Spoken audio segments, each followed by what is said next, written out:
இருக்கிறேன், எங்க அப்பா அம்மா வசதி இல்லாதவங்க, நான் எப்படி டாக்டர் ஆக முடியும் அப்படின்னு சொல்லி யோசிக்கலாம்.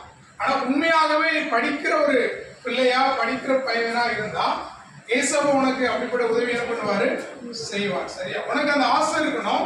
அந்த ஆசை அடையிறதுக்கு என்ன பண்ணணும், பிரயாசப்படணும். ஆசை மட்டும் பட்ட போதெல்லாம் நடக்குமா? இல்ல, டாக்டர் ஆகணும்னு ஆசைப்பட்டாச்சு, இன்ஜினியர் ஆகணும்னு ஆசைப்பட்டாச்சு, படிக்காம சும்மா இருந்தா மார்க் வருமா? படிச்சாலும் என்ன பண்ண வரும், மார்க் வரும். ஆசை இருக்கிறது தப்பு இல்லை. அந்த ஆசை நிறைவேறதுக்கு நம்ம என்ன பண்ணணும், முயற்சி பண்ணணும். அப்பதான் நம்ம என்ன பண்ண முடியும், வாழ்க்கையில் ஜெயிக்க முடியும். சரி, அதே போல நிறைய குட்டி பிள்ளைங்க இருக்கிறீங்கல்ல, எத்தனாவது ஸ்டாண்டர்ட்ல இருக்கிறீங்க? செகண்ட் ஸ்டாண்டர்ட்ல இருந்து இருக்கீங்கன்னு நினைக்கிறீங்களா? 10th ஸ்டாண்டர்ட் வரைக்கும் இருக்கிறீங்க. உங்களுக்கும் எதிர்காலத்துல நீ என்ன ஆகணுங்கிற ஒரு லட்சியம் இருக்கணும். சரியா?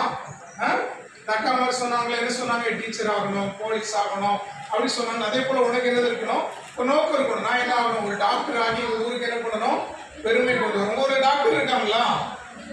உங்க ஊருக்கு டாக்டர் இருக்காங்களா? சொல்லுங்கடா, யாரா டாக்டரா இருக்காங்களா உங்க ஊருக்காரங்க? இந்த ஊருக்காரங்க இருக்காங்களா? நர்ஸ் இருக்காங்க, டாக்டர் இல்லை. ஆனா நீ என்ன பண்ணணும், டாக்டர் ஆகி நீ டாக்டர் ஆக ஊருக்கு பெருமையா பெருமை இல்லையா? இல்ல, இந்த ஊர்ல ஒரு டாக்டர் இருக்காங்கன்னு சொல்லுவாங்கல்ல. இல்ல, இப்படி சமுதாயத்துல ஒரு நல்ல நிலைமைக்கு நீங்க வரணும்னா அதை குறித்ததான ஆசை முதல்ல உங்களுக்கு இருக்கணும். நான்லாம் எப்படி ஆக முடியும் அப்படின்னு நினைக்க கூடாது. உனக்கு ஆசை இருக்கணும். அந்த ஆசை நிறைவேறதுக்கு நீ முயற்சி பண்ணணும். அதுக்காக நீ ஏசப்பாட ஜெபம் ஏசப்பா என்ன பண்ணுவாங்க, உனக்கு உதவி செய்வாங்க. சரியா?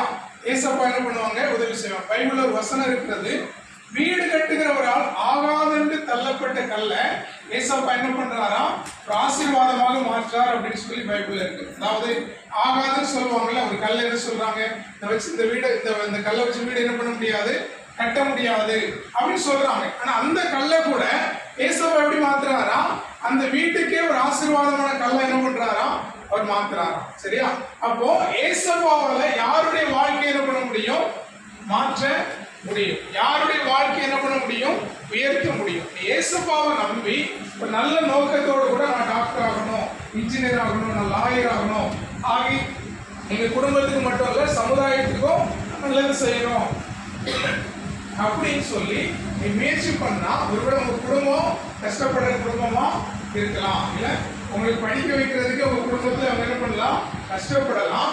ஆனா அதன் மத்தியிலையும் நீ ஒரு நோக்கத்தோட நீ என்ன பண்ணணும், செயல்படும் போது ஆண்டவர் என்ன பண்ணுவார், உனக்கு உதவி செய்வார்.